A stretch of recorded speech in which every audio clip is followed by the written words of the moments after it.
এই যে নমস্কার বন্ধুরা, এই দেখো আমার বাবা আজকে কি বাচ্চা এটা সরষে কি হবে জানি না। ইলিশ মাছ হবে। তুই জানিস না? ইলিশ মাছ কি হবে? ইলিশ মাছ ইলিশ মাছ দিয়ে ঝোল সর্ষে বাটা দিয়ে বেগুন দিয়ে ঝোল হবে, তাই তো? না ইলিশ মাছ ভাপা হবে? কি হবে জানি না।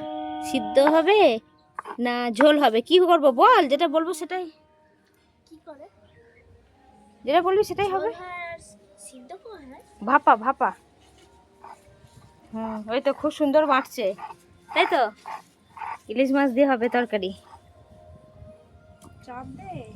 এই যে মাছ, এটা কাঁচা রেখেছি ঝোল করব, আর এই যে ভাজা তেল দিয়ে খাওয়া হবে। এই যে তেল তুলেছি, এই যে মাছ, ইলিশ মাছ ভাজা দিয়ে গরম গরম আলু ভাতে ভাত, কাঁচা লঙ্কা আর বেগুন দিয়ে ঝোল করবো একটু।